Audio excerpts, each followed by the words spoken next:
mugambi w'Imana rero twari tugeze ahantu yaciye itunganya iyi si yacu, yego ariko nayo ntiyapfuye kuyitunganya nk'aho ihubutse, yego ahubwo yayitunganije yisunze integuro iri mu ijuru. Kuko uramutse usomye neza itanguriro, ubundi iyi ndwi y'irema canke ni ukuvuga ngo umuntu ubwayo mu isi we nawe yari nk'aho yari ihema ry'Imana. amen Bwa mbereho ariko bamaze kubitubwira eh, tweka ko umuntu arambuye amaboko ah, gutya akora Kuko- ihema kuko yari mu urugo n'umubiri, ubundi yego yarimwo ahera ni mu bugingo, yego kandi yari afise N'igice na mpwemu cy'umwuka. n'igice cya mpwemu cyakorana na mpwemu w'umuntu, amen nk'uko tubisanga mu Baroma 8:16. ariho hera cyane Aha. Aho Imana Bivuze ngo rero itura mu igihe rero Satani yacumuje umuntu, nicyo babanje kumbaza, yego ni ukuvuga ngo mpwemu w'Imana yari imuvuyemo, yego yari asigaranye ibice bingahe? Bibiri. Ni ukuvuga ngo yari asigaranye urugo, agasigarana n'ahera, ariko ntiyari afite ahera cyane, ubuturo bwera rero bwatangiye gusenga bwari busanyuse. Satani kandi yarabonye ati ko noneho nanjye rero, ariko Imana ishimwe ko yahise yugara cya gice cyahera cyane. Noneho Satani akorera muri bice bibiri, ariko adashobora gukorera mu gice cya gatatu kuko cyihariwe n'Imana. Nico gituma rero ngo Satani ntashobora kumenya ibyo twiyumvira twebwe, ahubwo adutega imitego, noneho yabona ibyo dukunda akadutega. Biragaragara ko Imana yabahagurukije mu bihe bikomeye, mugabo ibavana muri Egiputa ibajana i Kanani, kandi nabo ubwabo urugendo rwabo rwabaye rukomeye, kuko rugaragara ko nago rutapfuye kugenda ngo Imana ipfe kurukora ihubutse. Nago ubwabwo urugendo rw'Abisirayeli rugereranya n'ubundi yandwi y'irema cyangwa icyumweru cy'irema, kandi rukagereranya ihema geranda mu ijuru n'ihema geranda ryari rigiye kubakwa mu butayu. Wibuke kwezi umunsi w'isabato, iminsi 6 ujya ukora, aba ariyo ukoramo imirimo yawe yose, ariko uwa karindwi ni isabato y'Uwiteka Imana yawe. Ntukagire umurimo wose uwukoraho. Umucyo w'isabato tubahaye ikaze. Vandimwe muri Kristo Yesu, twongeye guhurira kuri uyu murongo w'umucyo w'isabato. Twongeye kubaramutsa mu izina ry'Umwami wacu Yesu Kristo. Amen. Ubuntu n'amahoro Imana yacu itanga bukomeze kubana namwe. Tugize undi mugisha wo kugera mu biganiro byiza, ibiganiro twatangiye turi kuganira na Mutama Ismael, tumaranye iminsi turi kuganira ku buturo bwera, icyo Imana yahaye Mose ku musozi Sinayi. Twaganira ibyishimo bikomeye cyane. Niba utarabonetse mu byigisho byabanje, ndakurarika kugira ngo uzasubire inyuma urebe ibiganiro twaganiriye, kuko hari ibyo bizagufasha kumva neza ibyigisho tugiye kuganira. Mbere yuko dutera intambwe, reka musabe n'ubundi, birashoboka ko uri ubwa mbere uje, aturamutse, twibwire nanone, hanyuma tuze gufungura ikiganiro. Yego, murakoze. Reka mbanze ndamutse abatwumviriza ku kiganiro umucyo w'isabato, ndabaramutse mu izina rya Yesu. Amen. Hanyuma nk'uko bivuze, birashoboka ko hari ababwa mbere. Ku izina nitwa Ndikumana Ismael. Hanyuma nk'uko twaganira tugiye kuganira nk'uko bisabye, reka tubanze dusenge. Yego. Reka dusenge Imana.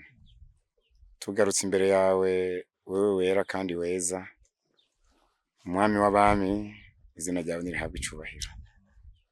Tuje turi abanyantege nke, ariko turazi ko byagiye mu ihema geranda ryo mu ijuru, ahategerwa n'inkozi z'ibibi. Turakwinginze ngo ubanze uduharire Data, maze natwe biciye ku mbaraga ya mpwemu yera dushobore kwegera ihema geranda tudatsinzwe, ahubwo tumaze gutsindanishirwa biciye mu maraso ya Yesu Kristo. Tukweretse rero iki kiganiro kugira ngo kiyoborwe nawe, kandi abacyumviriza bashobore gutahura, mbere natwe bitugirire ikimazi, mu izina ry'umucunguzi wacu Yesu Kristo. Amen. Abo twaganiriye ubushize murabyibuka yuko mwatwinjije mu buturo bwera, ariko kandi ubuturo bwera tubanza kujya kureba impamvu Satani yanga ko aya makuru amenyekana, amakuru yerekeranye n'ubuturo bwera. Yego.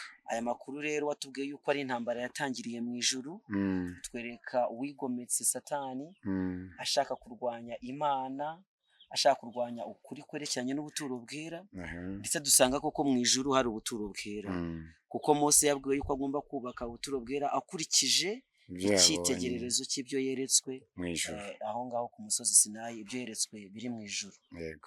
ndagira ngo udufashe twinjire mu byanditswe mu kuva tubwira mu kuva igice cya 40 kuvayo igice cya 40 atubwira nyine uko Mose imirimo yo kubaka yarangiye mu gice cya 39 icya 40 noneho Mose ashinga rya hema ashyiramo n'ibintu byabyo byose ari ntabwo turi bugisome kuko dufite byinshi byo kuvuga ariko dufashe we wagisomye mbese ibintu byari bipanze gute mu buturo bwera. Murakoze ko mu butayu twabonye ko yabonye ipica y'ibyo mu ijuru noneho bari byakora mu isi amaze kwegeranya ibyo kuriringaniza n'abahanga nkuko twabibonye buheze maze bubaka ihema ryeranda ku buryo budasanzwe noneho urugo noneho n'inzu nyezi nariryo hema ryeranda rigizwe na hera cyane noneho murabajije muti ibintu byari bipanze gute muri igice cya 40 ingene byapanzwe iri hema ryari mu rugo ukinjira ku muryango mbese iri hema hagaragara canke haboneka imiryango 3 umuryango uri ku rugo uvuye hanze ukinjira mu rugo wategeza kwinjira mu muryango kandi uyu muryango umaze kwinjira wari uteganye cyangwa utumberanye mu kirundi n'umuryango wo kwihema nyezina ugomba kwinjira ngo winjira hera cyane noneho nuvuga ngo uvuye hanze winjira mu rugo uvuye mu rugo ukinjira ahera uvuye ahera none ukaja ahera cyane mu rugo rero hari ku muryango hafi y'umuryango hari igicaniro cyo kosereza ko canke gutamba ko ibimazi hanyuma uvuye ku gicaniro wegera ku muryango w'ihema ry'ibonaniro ukahasanga igikarabiro hanyuma noneho ukinjira mu buturo canke mu ihema nyezina ukahasanga ibintu bitatu ahera ukahasanga imeza y'imitsima ukahasanga icyotero cy'imibavu canke igicaniro cy'imibavu noneho ukahasanga n'igitereko k'amatabaza hanyuma warenga cya gihuzu gitandukanije ahera n'ahera cyane no ukahasanga twarabibonye ko hasanga isandugu irimwo amategeko y'Imana canke amabwirizwa 10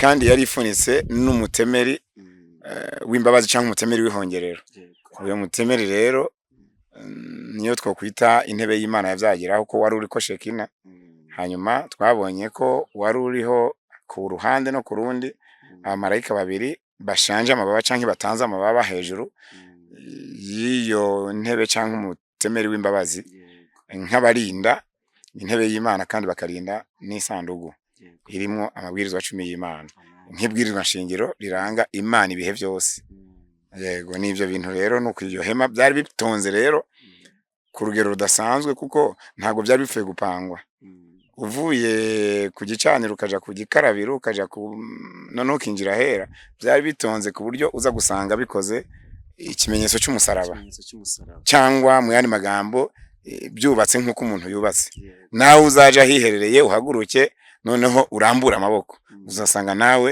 ukoze cya kimenyetso cy'ibyari bigize hema ryeranda no kuvuga ngo umeze nk'umusaraba nuko rero byari bipanze murakoze hari icyo nakongeraho tutarava ku bijyanye n'uburyo ibyari bipanze ndagaruka gato ku isanduku iri mu cyumba cyahera cyane ntabwo yarimwo amategeko gusa ahubwo hari ibintu byayibagamo icyambere niki icyambere n'amategeko ariko mu gusozera igikorwa cya Mose yaje guhabwa ayandi mategeko canke andi mabwirizwa yuko hari ibindi bintu byari bikwiye kongerwamo mbere yuko Mose asinzira noneho asabwa ko inkoni ya Aroni ya yindi yakoresheje mu kuyobora ubwoko bwa Bisirayeli nayo ibikwa kikazoba ikibutso hanyuma hari ikindi kintu byasabye ko kijamo ni agakarabo sinzi mu Kinyarwanda niba urwabya Imana yasabye Mose mbere yuko manu ikamangana ntisubire kuboneka ati genda utore kuri manu uyishire muri urwabya canke muri aka gakarabo noneho nayo uribike muri iyo sandugu kugira ngo kize kibe ikimenyetso cy'intava abantu bazokwame bibuka yuko Abisirayeli bagaburiye imyaka 40 badahinga batagira gute nk'ikimenyetso rero cy'uyo mutsima maze ibyo byose rero bitatu nibyo byari bino iyo sanduku. kugira ngo twabanye ku mucyo w'isabato twaganira ibyo uburyo Imana yatunze Abisirayeli imyaka 40. Njyewe ntabwo ndageza ku myaka 40, haracyari indi myaka myinshi, ariko ibyo kurya maze kurya ni byinshi cyane. Ariko Imana yatunze Abisirayeli imyaka 40 yose. 40. Buri munsi Imana ikabagaburira, mu minsi 6 bajya gutoragura manu, maze ku munsi wa 7 bakaruhuka. Ku wa 6 batoraguraga inkubwe 2 zizo bari basanzwe batoragura. Biba gutyo kugeza imyaka 40 ishize. 40. Abantu benshi iyo bumvise icyo gitangaza cy'uburyo Imana yagaburiye Abisirayeli kandi ikabatunga mu myaka 40, mu minsi 6 Imana ikaza ku wa 7 ntize, nabyo bibemeza yuko burya sabato atari ikintu cyo kufata nkaho nta gaciro ifite. Ubwo rero Imana kugira ngo abantu bazirikane ko ari ibatungisha, muri ya sanduku hari harimo urwabya rw'umutsima Imana yaturutse mu ijuru. Amen. Ejo rero watuganirije uburyo ki Satani yangira ihema ryeranda, umaze kutubwira n'ibyari birigize, kandi tubwira ko yabanje kubirwaniriza mu ijuru, ndetse intambara ikomeye cyane kugeza ubwo yaciwe mu ijuru akaza mu isi. None ageze mu isi byagenze bite? Murakoze. Twabonye ko intambara yatanguriye mu ijuru, kandi nta kindi twabonye mu masomo yose twabonye. Satani yagwanya Imana, bwa mbere ho yitwa Rusuferi. Yagwanya Imana kandi ari umumarayika mukuru, yarazi ibyo mu ihema, noneho akabona ubwiza, icyubahiro cy'Imana n'ubushobozi bwayo, yipfuza icyo kibanza. Twarabibonye ejo. Noneho aragwanye, aratsindwa kuko Imana ntitsindwa. Akororerwa mu isi na 1/3 cy'abamarayika. Ageze mu isi nabwo tubona ko yarazi ko ari nk'ahagabiwe isi, ariko mu by'ukuri Imana niyo yaremye isi. Nibyo Satani akororwa mu isi, isi ntiyari bwatunganywe nk'uko imeze uyu munsi. Mu Itanguriro igice cya 1 umurongo wa 1 haratubwira uko isi yari imeze. Umurongo wa 1, ubwa mbere na mbere Imana yaremye ijuru n'isi. Isi yari ikiri buziba, yari kubusa gusa, kandi umwiza wari upfutse idamba, kandi impwemu w'Imana yatambatamba hejuru y'amazi. Nukuvuga ngo Imana yaremye ijuru n'isi mu gihe tutazi. Noneho kuko Satani yakororewe ku isi, isi itaratunganywa, ariko kandi nta n'umuntu arajako. Noneho nukuvuga ngo isi yari yararemwe kera kimwe n'ayandi masi tutazi. Noneho isi irabikwa kuko Imana yari ifitiye umugambi. Noneho tubona ngo Satani arakorogwa, ubwo yarazi ko ari nk'ahagabiwe isi, ariko mu by'ukuri Imana yaremugabiye isi, yamwigijeyo mu ijuru, kandi iteganya no kumutsiratsiza, kuko twabonye mu byigisho byatambutse ko Imana itashobora gukirandura Satani, ariko yamwigijeyo mu ijuru kubera umutekano muke yateje n'intambara yatoje no kwipfuza gukora kudeta. Twarabibonye ejo. Noneho rero ku isi yarakororewe, nukuvuga ngo ni nko gushyirwa mu gasho, niko twabivuga, kuko yari igiye gutunganya noneho abacamanza ngo bace urubanza hagati y'Imana na Satani, kuko Imana twarabibonye ko itashobora kwicira urubanza, kandi na Satani yari kuca urubanza. Hari hakeneye umucamanza rero ahindiwe ku isi. Noneho Imana iteguriye isi kugira ngo iyishyire ku mucamanza. Ni nabwo rero bica bitujana mu ndwi y'irema, Imana igiye gutegura isi ngo ibona aho ishyira uyu mucamanza, ahabwa amadosiye, amakuru akwiye, kuko ibintu byabaye umuntu adahari, abamarayika bo bari bahari, n'abadayimoni bari bahari, na Satani yari ahari. Byari bikenewe rero ubundi umuntu ahabwa inkuru, noneho agakurikiza ukuri, kuko burya n'abacamanza ntibaca urubanza ku bintu byabaye bahari, ahubwo urega aramuregera, n'uregwa akamuregera. Noneho uyu mucamanza aba yaravyize, aba yaranabinonosoye, noneho agakurikiza ubutungane bw'amategeko yanditse, agaca urubanza. Bivuze ngo n'Imana ivuze ibyayo na Satani akavuga ibyayo, uyu muntu rero yaremewe kuri ino si yagomba guca urubanza kugira ngo urubanza rutatubuke. Noneho Imana ije ku ruhande rwayo na Satani aje ku ruhande rwayo. Noneho niba ari Satani atsinzwe, kuko twarabibonye muri rya somo twasomye mu kigwa cyaheze, yuko dusomye mu gusubira mu byagezwe 19:16 yuko hari abacamanza. Abo bacamanza rero n'uyo muntu yari aremwe kuri iyo si kugira ngo ashobore guca urubanza. Ubwo niko Imana yemeje kurema umuntu, kandi icyumweru cyo kurema kigira. Ese Satani umugambi nari mfite wo kukoza iki kibazo ni kwaza ngo mbese Satani amaze kugera ku isi byo byagenze gute, ese yaratworoheye kuko twamaze kubona ko Satani yanga ihema ryeranda cyane. bo Ihema rya mbere aryirukanwe mu ryo mwijuru. araryirukanywe None Imana yashaka kurema irindi. Ese bimeze bite? Umugambi w'Imana ku isi wagenzuwe mute? umugambi w'Imana rero twari tugeze ahantu yaciye itunganya iyi si yacu, Yego, ariko nayo ntiyapfuye kuyitunganya nk'aho ihubutse, yego. ahubwo yayitunganije yisunze integuro iri mu ijuru. Kuko uramutse usomye neza itanguriro, ubundi iyi ndwi y'irema canke ibyo Imana yaremye mu minsi 6 ikaruka ku munsi wa 7, nabyo ubwayo bifise ipica y'ihema ryo mu ijuru. Yego. Ngira ngo abantu benshi bashobora kuba badatahura, ariko muri aya majambo turamutse dusomye ntituri buje, sinzi ko turi buje gusoma, ariko kandi turebye iby'Imana yaremye, kuko twabonye ko ihema ryo mu ijuru Mose yabonye n'iryo Mose yubatse mu isi, twabonye ko yubatse mu bugaragwa, twarabibonye buheze yuko ryari rifise ishusho y'iryo mu ijuru. Tubona ko mu rugo umaze kutubwira ko hari igicaniro, noneho hakaba igikarabiro, tukaja hera, tukaja nahera cyane, bifitanye isano n'Imana ingene yaremye. Yego. Ushobora kwiyumvira uti ese iyi Imana ija gufata ibyo kuwa kane ikabirema kuwa mbere, hari icyo byari kuba bitwaye? Ariko mu by'ukuri yari kuba yishe iyi nteguro yayo canke plan y'ihema ryeranda, kuko n'isi ubwayo yaremwe hakurikijwe ibyari mu ijuru mu ihema ryeranda n'ibyo Mose yubatse. Noneho turamutse dusomye nko mu itanguriro igice ca mbere ku murongo wa 3, Imana yavuga iti ntihabeho umuco ubaho. Ubundi umuco utandukanye n'izuba, kuko niyo izuba ridahari umuco buhari.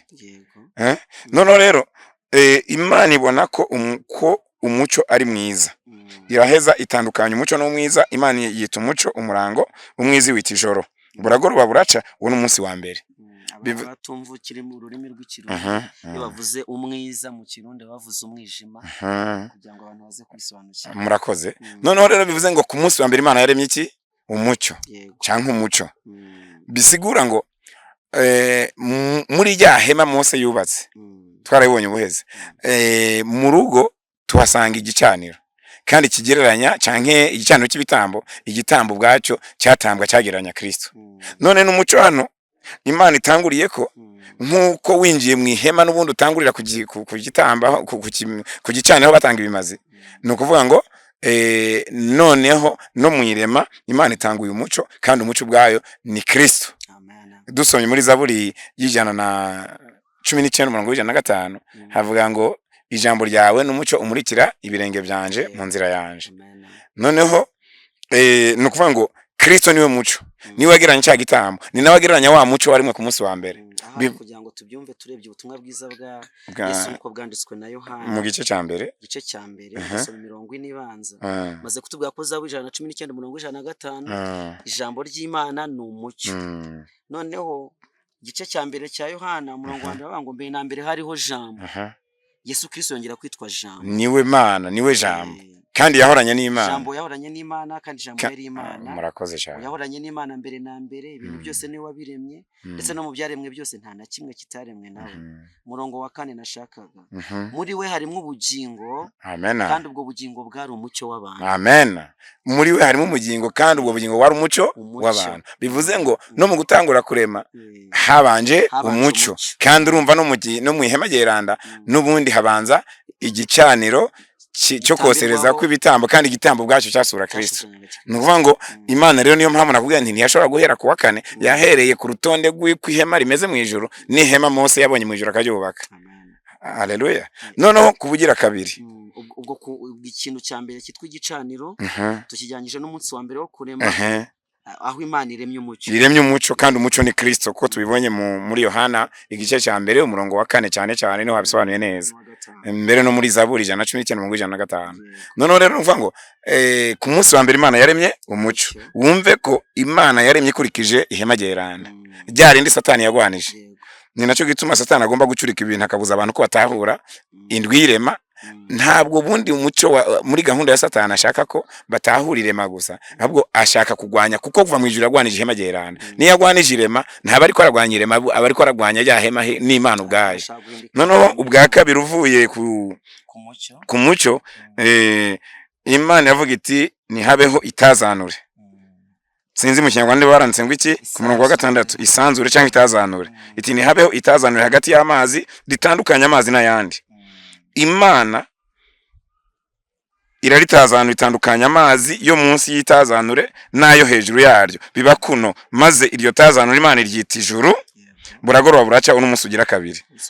Bivuze ngo ku munsi wa kabiri Imana yaremye isanzure canke ikirere, hejuru haba amazi no hasi haba amazi. Hari abantu benshi baza ati hejuru hari amazi, ntibakubwiye ntibemere ko ari amazi, ariko ubundi hari amazi menshi. Uramutse usomye no muri Yobu, hari aho Imana yaharije Yobu ati mbega urazi iyo nabitse ikigega kiri mu rubura ruzomara abansi b'Imana. Bivuze ngo hariyo depo nini cyane mu ijuru ifitse rwa rubura tubona mu byahishuwe yuko urutete rumwe ruzo rufite ibiro hagati ya 55 na 60. Hari ikigega kinini cyane cy'amazi, hejuru hari amazi menshi cyane, n'imvura igwa ivuye hejuru. Bivuze ngo rero Imana yatandukanije amazi yo hasi nayo hejuru. Kandi no muri rya hema uvuye ku gicaniro uhita uja ku gikarabiro kirimo amazi. None ku munsi wa mbere Imana iremye umuco, no mu ihema hari igicaniro kigiranye umuco ari we Kristo, none uvuye ku gicaniro ugiye ku gikarabiro. Bivuze ngo byose rero ni rya hema ubundi no mu irema Imana yifashishije irema amazi, ariyo abahereze bagera ku muryango bagakaraba canke bakoga, ari nayigereranya umubatizo. Naco gituma burya usome muri Yohana igice cya 3 Yesu yabwiye Nikodemo ngo umuntu atabyagwa n'amazi na mpwemu nashobora kwinjira mu bwami bw'Imana bwo mu ijuru. Bivuze ngo akeneye kwizera Yesu Kristo hanyuma akabatizwa. Ni naco gituma rero byahema geranda rero uvuye ku gicaniro tuja ku gikarabiro. None tubonye ku munsi wa kabiri ngo Imana yaremye, ubwo bishatse vuga ko n'urugendo rw'umunyabyaha narwo ari ubuturo bwe, ni hema geranda. Turaza kubigera ko kumbure ego n'urugendo rw'umunyabyaha. Ni naco gituma rero umuntu ategeza kuca mu mazi akinikwa wese akibizwa mu mazi kugira ngo bigaragare ko yaciye ku gikarabiro mu buryo bw'impwemu. Nkuko naco gituma burya Yesu yavuze ngo ateza kuvyaga ubwa kabiri. Ubwa mbere umwana mu nda bari mu mazi amukikije kandi ntamunige ntapfe. Ni igitangaza cy'Imana. Mu nda umugore abuza amazi yibungenze cyangwa twite kiba ari kibazo. None nico gituma ngo uteza kuvyaga ubwa kabiri. Ubwa mbere yari mu mazi mu nda, n'ubwa kabiri ategeza kubatizwa bigeranya cya gikarabiro canke ku munsi wa kabiri Imana itandukanya amazi yo hasi nayo hejuru. Tugiye ku munsi wa gatatu, Imana iravuga iti amazi yo munsi y'ijuru nakoranire hamwe. Murakoze. Murongo wa 9 nakoranire hamwe imusozi naho nihaboneke biba kuno, mazi musozi Imana ihita isi ikoraniro ry'amazi naryo iryita ibiyaga. Imana ibona ko ari byiza. Imana iravuga iti isi nimera ibyatsi n'ibiremwa byose bya mutubuto n'ibiti ibyamwa byabyo uko amoko yabyo ari birimo itubuto zabyo ku isi nyene biba kuno nyene. Nuko isi mera ibyatsi n'ibimera byose bya mutubuto uko amoko yabyo ari n'ibiti ibyamwa birimo imbuto zabyo uko amoko yabyo ari. Nuko Imana ibona ko ari byiza. Buragoroba buraca uwo n'umunsi ugira gatatu. Ku munsi ugira gatatu rero twumvise ko Imana yaremye ibintu binyuranye birimo ibitunga umuntu. Ibiti by'amoko binyuranye, amapapayi, amavoka, imyembe, imiceri. Bivuze ngo Imana yitaye kubizatunga umuntu no kubizotunga ibyaremwe, inyoni zikarya, umuntu akarya. Noneho bivuze ngo no mu ihema uvuye kuri cya gicaniro ukava ku gikarabiro uhita winjira hera, noneho uhita ugera ku meza y'imitsima. Ya meza nayo ubwayo yari ku mitsima iri ku mitsima 12, itandatu bayikuraho kwa nyuma bagaca bayisimbuza iyindi. None rero Yesu Kristo rero ku munsi ugira gatatu aremye ameza y'umutsima ibyo kurya by'umuntu bikwiye ubundi ibintu bikwiye gutunga umuntu. Urumva ko byari mu munsi ugira gatatu. Noneho rero bivuze ngo Imana yatanze yaremye ibyari bikwiye kuzotunga ibyaremwe muri rusange. Urumva ko itatandukanije nukuvuga ngo iri kwirerekana ko n'ubundi mu kurema ikurikije wa murongo w'ihema geranda. Ntabwo rero byapfuye kwigwirira. Nico gitona kubajije ubwa mbere ndakwereka ko Imana itashobora gufata ibyo kuwa kane ngo ishe kuwa mbere cyangwa ibyo kuwa mbere ishe kuwa kane, kuko iri ku rutonde. Imana ni nyagahunda. None rero iremye ku munsi ugira gatatu ibi birimo ibyo kurya, kandi ibyo kurya n'ubundi ni Kristo. Bivuze ngo umaze kwemera Kristo nk'igitambo kizima maze ukabatizwa ubu ukwiye kurya Kristo biciye mu ijambo ryayo, kuko Yesu yaravuze muri Yohana igice cya 6 naho turahasoma igice cya 6 umurongo uhereye ku murongo wa 32 kugira ngo umve neza. Yesu arababwira ati, Yohana igice cya 6 umurongo wa 32, Yesu arababwira ati nukuri ndababwire si Mose yabahaye umutsima uvuye mu ijuru, data niwe abaha umutsima w'ukuri uvuye mu ijuru, kuko umutsima w'Imana ari umanuka uvuye mu ijuru, kandi ni Yesu yari yaramanutse ugaha abari mu isi bose ubugingo. Haleluya. Baramubwira bati mugenzi na ntajya uzohora uduha uwo mutsima. Yesu arababwira ku murongo wa 35, noneho nashaka nyezina. Yesu arababwira ati ni jewe mutsima w'ubugingo, uza kuri jewe ntazosonza namba, kandi unyizera ntazogira inyota na gatoya. Twakira ijambo ry'Imana. Noneho Yesu avuze ngo niwe mutsima w'iki w'ubugingo. Bivuze ngo ku munsi wa gatatu aremye ibyo kurya bigereranya wa mutsima, kandi avuze ati noneho nije mutsima w'iki w'ubugingo. Bivuze ngo rero byahema Imana yamyeho kera narindi, itagira intanga itagira n'iherezo, byose biri kuri gahunda. Igikarabiro, Kristo, igicaniro, none dusanze n'imeza ari iza ku bwa gatatu. Noneho ku munsi wa kane Imana yaremye iki? Turaja ku munsi wa kane kugira ngo tunyaruke. Imana iravuga iti ku murongo wa 14, Imana iravuga iti mwitazanure mu kirere ry'ijuru nihabeho ibyaka byo gutandukanya umurango n'ijoro, bibereho kuba ibimenyetso no kwerekana ibihe n'iminsi n'imyaka, kandi bibe ibyaka byo mwitazanure by'ijuru byo kwakira isi biba kuno. Imana irema ibyaka binini binini, bibiri binini binini, icyaka kinini cyo kuganza umurango n'icyaka gitoya cyo kuganza ijoro bo n'inyenyeri. Imana ibishyira mu itazanure by'ijuru kugira ngo vyakira isi biganze umurango n'ijoro, bitandukanye umuco n'umwiza. Imana ibona ko ari byiza, buragoroba buraca, uwo n'umunsi wa kane. Twakire ijambo ry'Imana. Turabonye ko kuwa kane Imana iremye ibiva bitatu, ariko na cyane cyane bibiri binini. Icya gatatu ni inyenyeri ziherekeza ukwezi. Noneho rero twabonye ko igikarabiro igicaniro, igikarabiro, imeza y'imitsima, uvuye ku meza y'imitsima mu ihema geranda wacu ugera ku cyotero cy'imibavu. Sinzi niba yavuze icyotero, mwavuze ngo niki? Ni icyotezo cy'imibavu cyari hafi y'igihuzu, nicyo kiza ku mwanya ugira kane, hafi y'umwenda ukingiriza nahera cyane. None no mu irema tubonye ngo ku munsi ku ntambwe ugira kane Imana iremye ibyaka bitatu cyangwa ibiva, ariko binini bibiri, kimwe kiganze umurango ikindi kiganza umuco. Kandi ikiganza umurango nicyo cyerekana iki? Nicyo cyerekana niryo zuba. Kandi noneho mu byanditswe tugasanga ngo Yesu niryo zuba ryo kugororoka. Bivuze ngo iki cyaka kinini nicyo Kristo ubwiwe, nicyo cyatumye ku ntambwe ugira kane. Nkuko noneho icyaka cyo mu ijoro, wari uzi ko ukwezi kudashobora kubaho kudafise izuba, kuko ni nk'igikapu, ni nka za bya bikoresho bifata imirasire bikuye ku zuba. Noneho ukwezi kwaka nijoro, kandi ijoro ni iry'umwansi, ubwo bigereranya Satani, kandi kukamurika umucyo kuvanye ku zuba. Bivuze ngo Satani niba ariho kubera ko Imana yamuremye, Yesu Kristo yamuremye. Ubugingo kubaho abikesha Kristo. Bivuze ngo nubwo akora nabi Imana yacamwihanganiye, kuko idashobora kwihagira ngo icyo rubanza irindiriye abacamanza kwacu rubanza. Mu rukundo rw'Imana rero nicyo cyatumye bivuga ngo n'umwansi wawe niyasonze ugire gute? Umugaburire. Bivuze ngo rero Satani kuba ariho abikesha Kristo, kuko umutware w'umwijima ni Satani. None bavuze ngo hari kiganza umuco, hari kiganza izuba, ni kiganza ijoro. Nibyo byari ku munsi wa kane. Noneho rero twaje muri rya hema geranda tugasanga ku ntambwe igira kane hari icyotero cy'imibavu.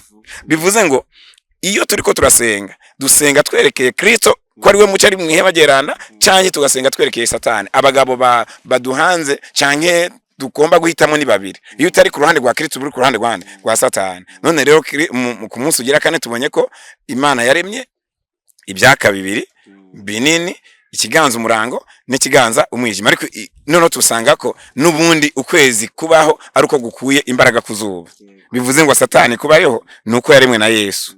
None rero agashaka kumusuzugura, kandi ari yagize gute? Yamuremye. No mwirema rero tubonye ko ubugira kane haza izuba n'ukwezi, ari byo byaka binini binini, kimwe kiganze.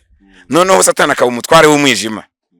Bivuze ngo iyo uherereye kuri Satani uri mu mwijima, ariko iyo uri mu mucyo uri kuri Kristo uba wakiwe n'izuba, ariyo Kristo ariwe zuba ryo kugororoka.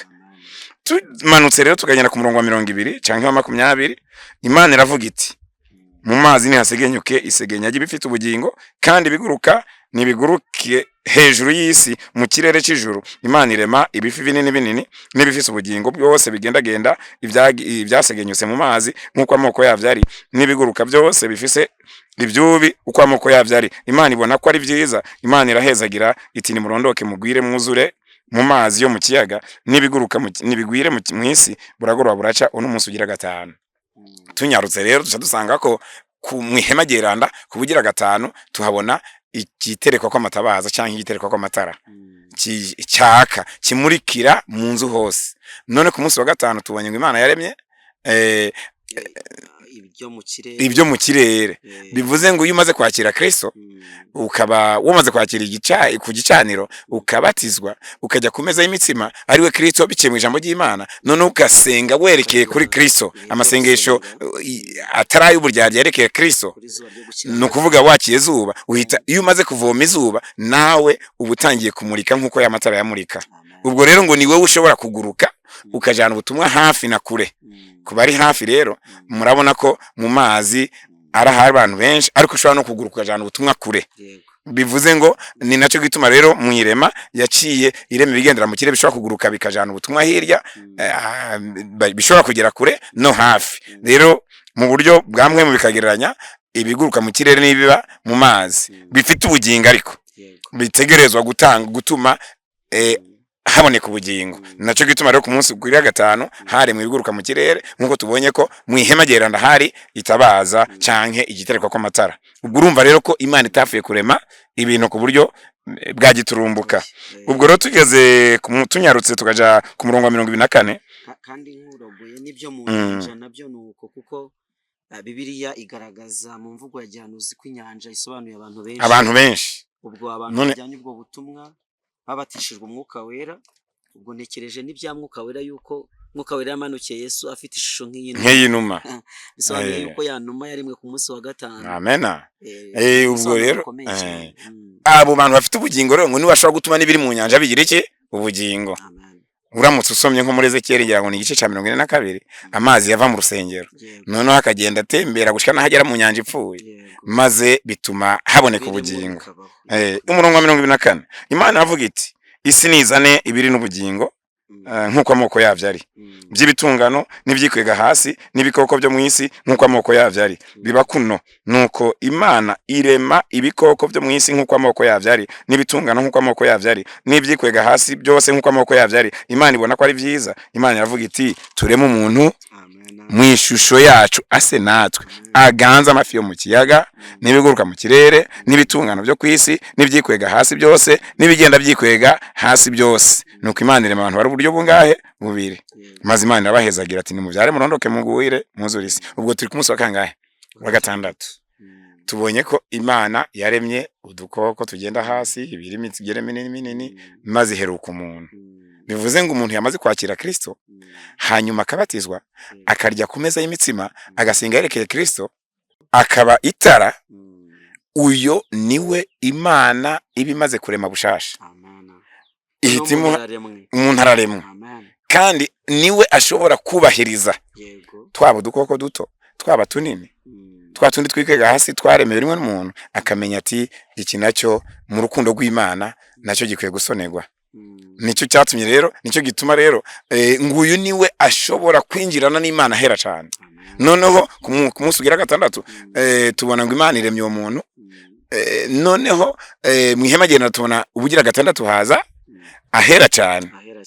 Noneho harimo amategeko 10 y'Imana. Aya ni yagenga hagati abantu n'abandi n'ivyaremwe akagenga n'umuntu n'Imana. None umuntu rero aba yuzuye yaciye kwazira ntambuko 6 z'ihema geranda. Kandi no mwirema rero ubugira gatandatu tubonye ko ari haremwa kuko abakwiye gukurikiza ibyo Imana yashyize ku rutonde. Kandi umuntu aremwe mu buryo budasanzwe kuko itegeko yavuze ngo tureme umuntu agira ishusho yacu ase natwe. Amena. Afite imico y'Imana, yishimira amategeko yayo nkuko Imana yishimira bwo kugenga byose nkuko Imana akishimira ivyaremwe. Noneho rero ubwo nuvuga ngo uyu muntu kabisa aba ari umuntu yuzuye.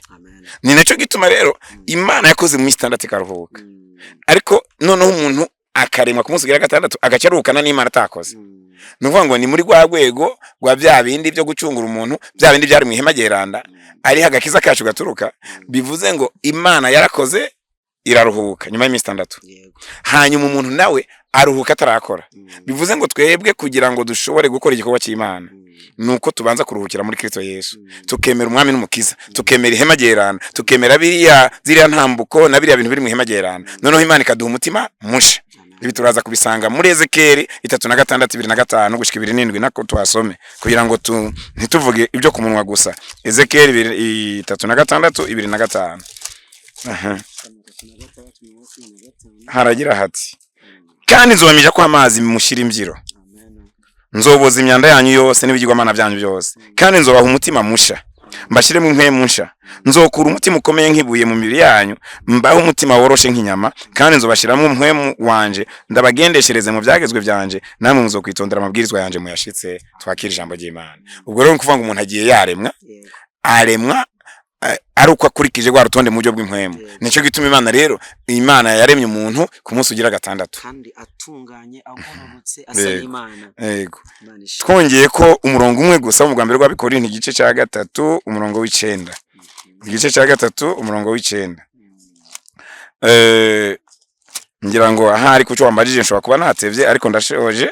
Icyete cya mbere cya Bikorinto igice cya 3 umurongo w'9 haragira hati, kuko Imana ariyo dukorana, namwe muri ndimiro y'Imana, muri inzu yubakwa n'Imana. Ubwo turi inzu yubakwa nande? N'Uhoraho. Imana rero yarubatse uyu muntu kandi imuteganyiriza yo kwira, maze bidanyuranye na gahunda yayo, ahubwo bijanye n'ihema ryeranda cyangwa ubuturo bweranda. Maze rero ku munsi ugira 6 uyu muntu rero niwe mu Baheburayo banditse ko mu gice cya 3 n'icya 4 ngo uyu niwe abashitse mu buruhukiro bw'Imana. Nkuko Imana yaruhutse ibyayo, maze abantu baza bitiranya rero uwo murongo ugasanga bavuga ngo Imana imuruhukako, uyu abaruhutse ibikorwa bya nkuko Imana yaruhutse ibyayo. Nuvuga ngo iyo ubaye icyaremwe gishe nkuko Adamu yari musha, niwe yashobora kwitondera ibyagezwe by'Imana. Nico gituma rero tudakwiye kwiruka gukora mbere yuko twakira Kristo ngo atureme bushasha, natwe dushobore kugenda mu byagezwe byayo. Murakoze, ngira ngo nshobora kuba nashubije ikibazo mwambajije kandi igisubizo cyawe kirumvikana.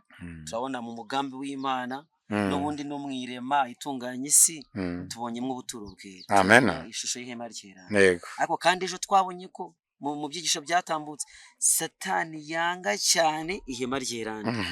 Mbese byagiye kugenda gute? Ngira ngo abasomyi ba Bibiliya barabisobanukiye neza yuko igice cya 3 kivuga ibyo kugwa k'umuntu. Wa muntu Imana yaremye kandi watubwiye yuko agomba kuremerwa kugira ngo ahinduke umucamanza, acira urubanza Satani n'Imana. Ubwo Satani aramwibasiye.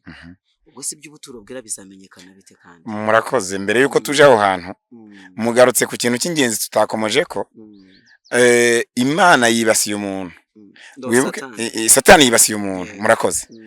Wibuke ko umuntu amaze kuremwa, nubwo ari mu itongo rya Edeni, ntabwo tubona ryahema mu ijuru rije mu isi. Yego. Kandi Edeni irahari. None se wakwibaza uti iryo hema ryari riri hehe icyo gihe? Ryari riri mu ijuru n'ubundi.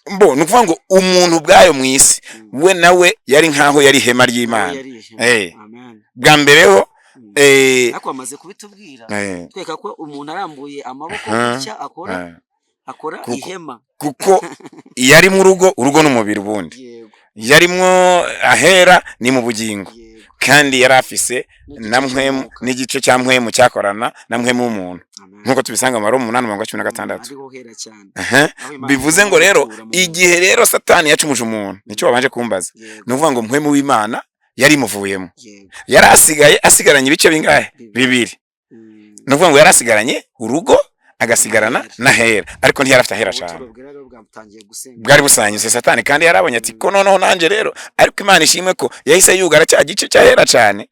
Noneho Satani akorera muri bice 2 ariko adashobora gukorera mu gice cya 3 kuko kiyariyo n'Imana. Nico gituma rero ngo Satani ashobora kumenya ibyo twiyumvira twebwe, ahubwo adutega imitego. Noneho yabona ibyo dukunda akadutega.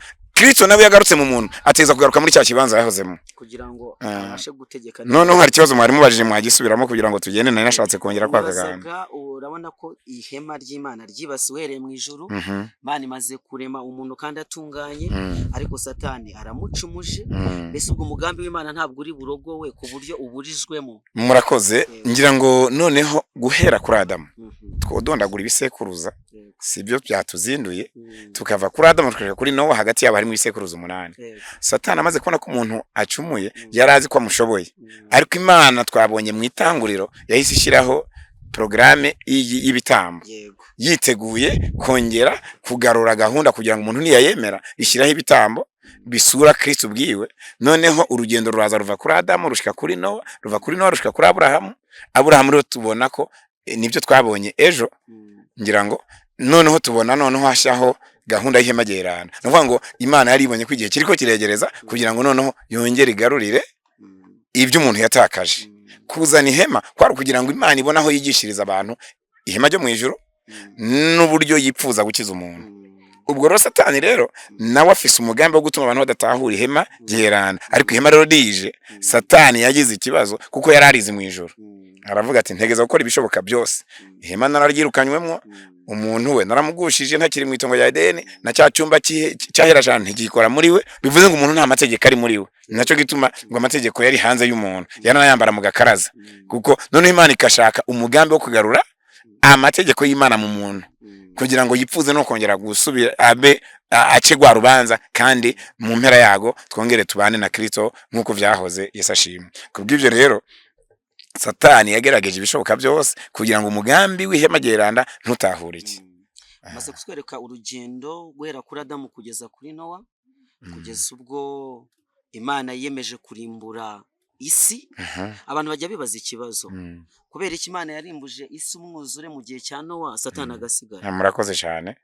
Hariho abantu bavuga ngo nuko ari kiremwa cy'umwuka cyangwa ikiremwa cya mpwemu, ariko mu by'ukuri none se wakwibaza uti niba ikiremwa cya mpwemu cyangwa icy'umwuka, mbega ku gihe cy'umuriro bwo Satani ntazobasha kandi ari kiremwa cy'impwemu?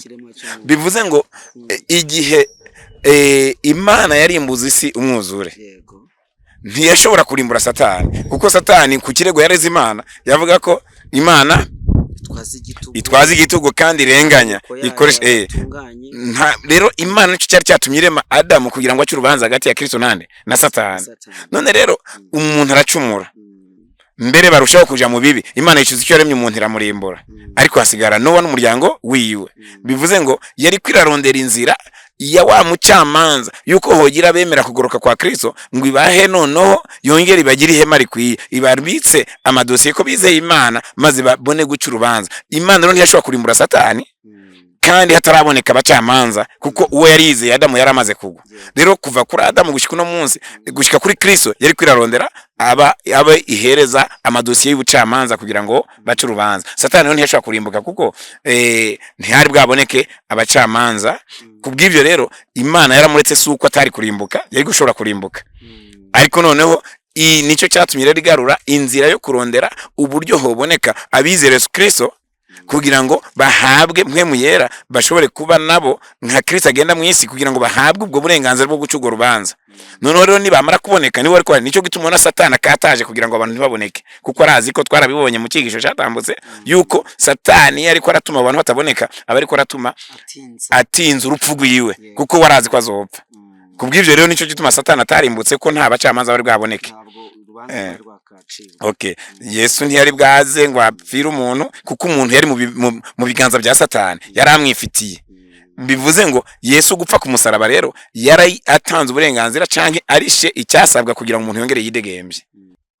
Yego, murakoze cyane. Ubwo rero tugeze aho umwuzure uje, Imana itsembaho ibyari biriho, Nowa na muryango we abantu 8 basohoka mu nkuge, isi yongera kuba guturwaho n'abantu barororoka. Tugeze mu gice cya 11 tubona ukuntu abantu bororotse nabo biyemeje kugomera Imana, ariko igice cya 12 kiduha inkuru nziza yuko Imana yaje gutoranya umugabo witwa Aburahamu. Twaje kumuvuga. Aburahamu rero yaje kubyara umuhungu we witwa Isaka, Isaka abyara Yakobo, Yakobo abyara itorero rya mbere tubona mu byanditswe byera ritindwaho cyane, ndetse hari umugabane munini w'isezerano rya kera gutinda kuri iryo torero, ariyo torero ryitwa Abisirayeli. Mbese urugendo rw'Abisirayeli bo bimeze biteya? Murakoze. Hariya Imana ihamagaye Aburahamu. Aburahamu niwe yagaragaye ko Imana yari kwirashaka kuronderaho, novuga mu Kinyarwanda cyangwa mu Kirundi, icyororo. Yego. nibyo rwose icyororo sinzi niba n'abarundi bavyumva imbuto tuvuge cyangwa ihanga igiye gushakishamo abantu bazoca iki urubanza. Ariko Satani nawe ntiyamugeza amajanja, kuko wibuke ko igihe Sara yaratebye kubyara yashutse umugabo we washake aca mu mugore wiwe nkuko byagenze kuri Adamu, noneho n'ubundi aja kuri Hagaya amubyara ku mwana. Uyu mwana nawe ugiye mu Itanguriro igice ca 16 uza kuhasanga ko nawe yahawe imigisha. No mu gice cya 17 havuga ngo nawe mbere mu gice cya 25 nawe abana bakomoka kuri Sara yavutse babaye 10 nabangahe 12, n'abakomoka kuri Isaka n'abakomoka kuri Ishimayeli nabo babaye imiryango 12. abakomose kuri Isaka nabo ni 12. Usomye mu Itanguriro 25 nyine Isaka sase yashatse Rebeka. Isaka yashatse Rebeka abyara abana babiri Yoshu nani Esau na Yakobo. Ariko Yakobo aza kubyara imiryango 12, ariko na Ishimayeli nawe abyara abana 12. Kandi Imana avuga ati izo bihanga rikomeye, ariko ntabwo nzorigira kwisezerano. Ushaka kubibona uri busome mu Itanguriro 16 umurongo wa 12 ushobora kuhasanga amajambo avuga ngo mu bandi bantu azomera nk'indogoba y'inyeshamba, azohanga abantu nawe azobahanzwe na bose, azopfa wishingiye amahema yo gusita bene wabo bose. 17 umurongo wa 20 haragira hati kandi no kubya Ishimayeli ndakumviye, raba ndamuhaye umugisha kandi nzomuha kurondoka ndamugwize, azovyara abatware 12 kandi nzomuhindura ubwoko bukomeye. Ugiye rero mu Itanguriro 25 uhereye ku murongo wa 12 ubona uruvyaro rwa Ishimayeli baradondagura nawe ko yavyaye abana 12. Urumva Satani ariko arapingana n'Imana, ariko Imana ntitsindwa, Yesu ashimwe. Noneho kuri Yakobo, ukuvuga kwa Yakobo na Esau ukabandanya mu gice cya 25 uza gusanga noneho ko ari we nyezina, nubwo Ishimayeli yavyaye abana 12 ariko na Yakobo nabavyaye abana 12 bava ko imiryango 12 ya Isirayeli, nkuko Imana yari yasezeraniye Aburahamu ko azobinyambukira. Noneho uruvyaro rwe rukagaruka, noneho hakaba arigo nyezina Imana yagomba gushikiriza ko amasezerano ikabaha na wa mugambi w'ihema ryeranda cyangwa inamagakiza gashaka kuri we. Buryo rero Satani yabagerageje imbere na mbere kuri urugo, ariko n'uburi birangira Ishimayeli atsinzwe kuko yajyanye muri Egiputa, mbere ahabwa kwakira bene wabo ya miryango 12 arayitoteza, kuko Satani ntiyifuza ko umugambi w'Imana uza. Wibuke ko twabibonye ko mu Itangiriro 3:15 Imana yari yarabihanuye uko izobigenza. Ibi Satani rero ngo yagumya byigana ubwitonzi. Abonye rero Ishimayeli muri Egiputa akabona bakiriye bene wabo bava kuri Yakobo, ati ndababonye babacura bufuni na buhoro, bashaka kubica, ariko umugambi w'Imana ntutsindwa. Baragerageza gucana n'abavyeyi ngo bakira abana babice, ariko noneho birangira Yesu atsinze, kuko yahagurukije noneho Abisirayeli bamaze kugwira nubwo baciye mu bihe bikomeye. Noneho wambajije ati none Abisirayeli umugambi w'agakiza, biragaragara ko Imana yabahagurukije mu bihe bikomeye, mugabe bavana muri Egiputa ibajana i Kanani, kandi nabo ubwabo urugendo rwabo rwabaye rukomeye, kuko rugaragara ko nago rutapfuye kugenda ngo Imana ipfe kurukora ihubutse. Nago ubwago urugendo rw'Abisirayeli rugereranya n'ubundi yandwi y'irema cyangwa icyumweru cy'irema, kandi rukageranya ihema ryeranda mu ijuru n'ihema ryeranda ryari rigiye kubakwa mu butayu. Imana ishimwe. Ibi rero turabibona mu Itanguriro 12 ngira ngo Abisirayeli bahaguruka, nako mu Kuvayo 12 muraza kuntunga. Kuvayo 12 tuhasanga urukurikirane. Uhoraho abarira Mose ibyo gutanguza Pasika. Abisirayeli mbere yuko bava muri Egiputa, Imana hari icyo yababwiye, irababwira ati iri joro muri buhaguruke, ariko ndabasabye mubanze mubage umuryango wose ubaga umwagazi w'intama udakwije umwaka, kandi umuryango ushobora kurya ukamara. Icyo kintu abadukurikirana bagitekereze. Umwagazi w'intama ushobora kurya ukamara. Niba umuryango udashobora kumara, imiryango 2 niyegerane, ariko umwagazi bawurye bawumare, ariko ntibavune igufa, ntibahekenye igufa. Hari abantu bakunda amagufa ngo harimo imisokoro, ariko Imana yavuze ati murye inyama gusa. Kubera iki rero? Bwa mbere umwagazi utarengeje umwaka basura nde Kristo. Yesu. Kandi Kristo twabonye ngo niwe yatambwa ku kimazi muri rya hema geranda tugarutse ku gicaniro. Bivuze ngo mbere yuko bagaruka mu urugendo rw'Abisirayeli rwategeza gukurikiza za ntambuko za bya bindi biri mu ihema ryo mu ijuru, bya ntambuko y'ihema Mose yubatse mu bugaragwa, kandi rukaba n'urugendo rw'Abisirayeli kuko byose bigenda kuri gahunda. Noneho ngo barya umwagazi w'intama wasura nde Kristo, ari we kimazi kizima maze gitangirwa ku gicaniro.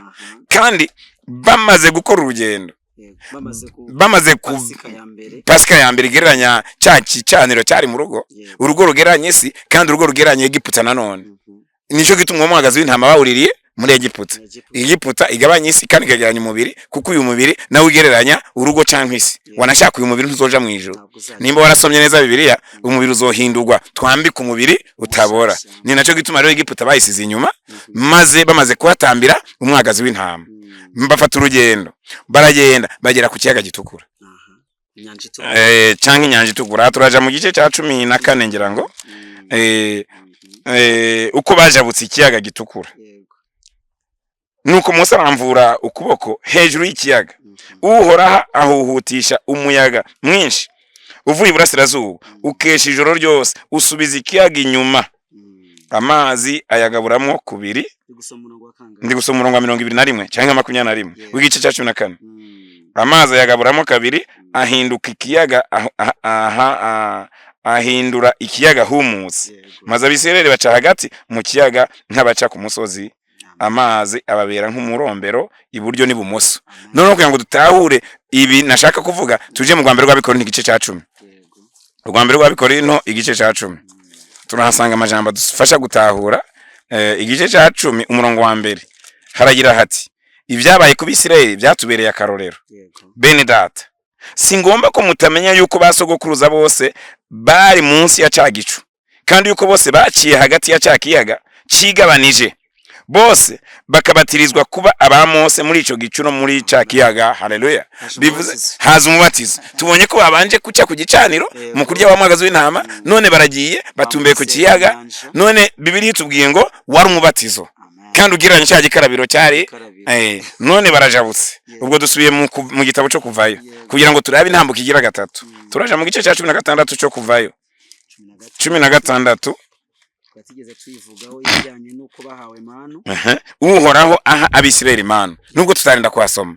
Nukuvuga ngo bavuye muri Egiputa bari umwagazi w'intama, bageze mu nyanja barabatijwe cya gikarabiro, noneho baciye baje mu bugaragwa Imana icizana cya gatatu cyari muri ya hema gerana. Noneho umutsima cyangwa ibahaye Imana ari wo mutsima w'ubugingo. Twabonye kugeranya Kristo. Hanyuma tunyarutse tukaja mu gice cya 19, muza gusanga ngo Imana ibonekera Abisirayeli ku musozi Sinayi. Ariko tugiye ku murongo wa 10 w'igice cya 19 tubona ko tuvuye ku mutsima tuca tuja ku masengesho. Uhoraho abarira Mose ati, genda ku bantu babwire biyeze uyu munsi nejo, bamesura impuzu zabo, umunsi ugira gatatu uzushike biteguye. Hariya bavuga ngo Imana ibonekera Abisirayeli ku musozi.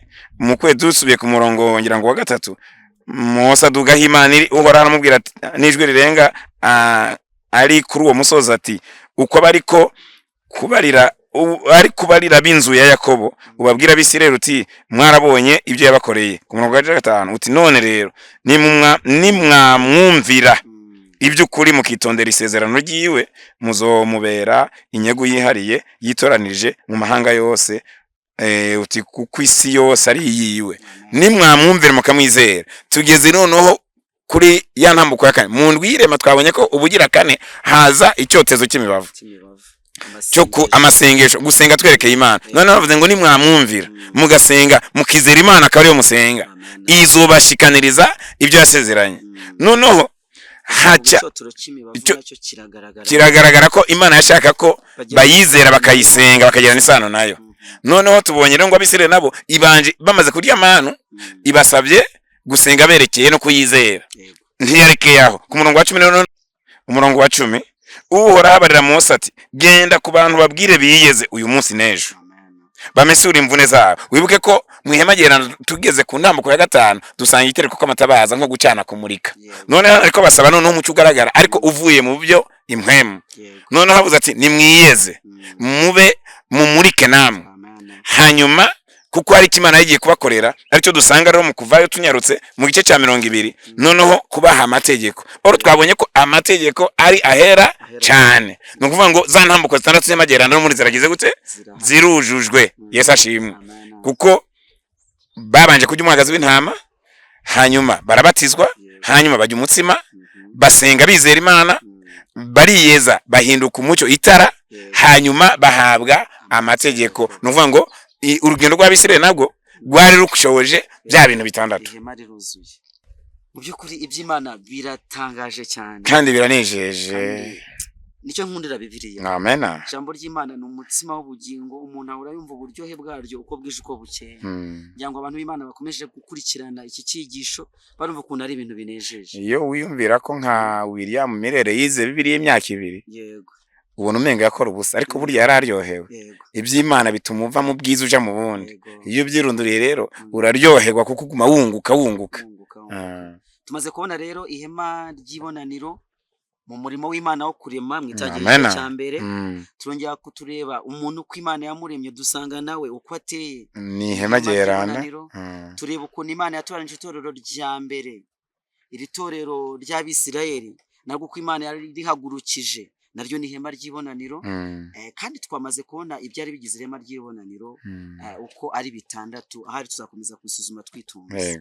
Rero ndagushimiye cyane, murakoze ko wongeye kutwereka uko rya hema umugambi w'Imana ukomeye cyane watangiriye mu ijuru, Satani akarwanya ingoma yayo, ariko Imana ikiyemeza yuko irema isi kugira ngo isi ihinduke icyabona cyangwa se ubucamanza. Niko batubwiye umuntu ahinduka umucamanza wo kuburanira Imana, gutsindishiriza Imana. Amen.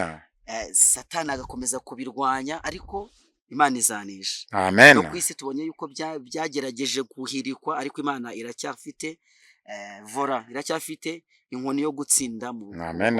Imana ishimwe cyane. Kubw'igihe rero reka tube tugarukiye ahangaha.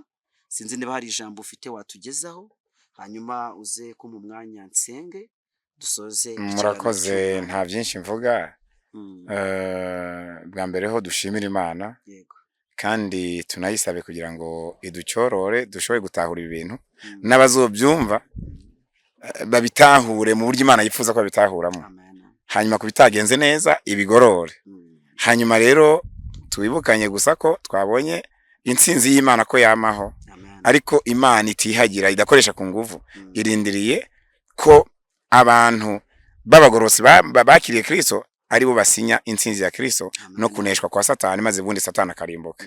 Kubw'ibyo rero mu ijuru Imana yaranesheje, mu isi yagiye yerekana kunesha kwayo, mbere no kumusaraba Karuvari nubwo tutahashitse iranesha. Ubu kandi yiteguye kunesha burundu. Noneho dusozere twibutsa ko niba Satani atarimbutse ku gihe cya Nowa, kubera ko abantu batari bwahabwe ububasha cyangwa batari bwatoborerwa inzira yo kwakira Kristo umwami n'umukiza kugira ngo abahe noneho ububasha bwo guca urubanza, ubu bwo hariko hararonderwa abantu noneho bagiye guca urubanza. Noneho Satani agiye kurimburwa burundu, kuko nawe arabyiziye. Twarabibonye weze ko nawe yabwiye Yesu atuje kundimbura ataragera, nuko azi ko azorimbuka. Rero dusaba Imana kugira ngo iduhe ubwenge buzima bwugurutse kugira ngo twakire Kristo. Noneho tumaze kumwakira, ahubwo natwe dutahure inzira yacu nkuko twatanguye tugitangura ibyigwa byacu muri Zaburi ya 77 umurongo wa 13 yuko inzira y'Imana ica mu ihema gerana. Bivuze ngo nicyo gituma Satani adashaka ko dutahura iyo nzira. Uyu munsi rero Imana yifuza ko dutahura iyi nzira, ikaba ariyo kugoroka kwacu gucamwo, natwe tukinjira na Kristo ahera cyane ahari, kugira ngo dushobore kwitegura kumusanganya no kumubona, kugira ngo ibikiri amabanga dushobore kubitahura mu izina rya Yesu. Reka nanjye ndabashimire ko mwamaye uyu mwanya. Imana ibahezagire mu izina rya Yesu. Muzakomeza kutuganira n'ubundi. Murakoze. Reka dusenge Imana. Amen. Data wa twese turi mu ijuru, turagushimye, izina ryawe rihabwe icyubahiro. Amen. Tugushimiye ijambo ryawe watwandikishirije. Amen. Ijambo ry'umwuzuro ritubwira inama yawe y'agakiza. Amen. Amen. Tushima mu buryo bw'umwihariko iri somo ryerekeranye n'ihema ry'ibonaniro, ubuturo bwera n'ibyari burugize. Biradutangaje cyane ko gahunda yawe idahinduka, kandi wakomeje kuyishushanya kugira ngo abantu babashe kuyumva. Uduhe ubwenge bwo gusobanukirwa data. Amen. Kandi ubwo dukomeje kwiga ibi bintu, twungurwe ubwenge nawe, ndetse abatwumva nabo bashimikire kurushaho kumenya iby'ubwiru bwawe, uzadukire mu bwami bwawe ugiye kwerekanwa. Ibyo dusabye mu izina rya Yesu. Amen. Amen.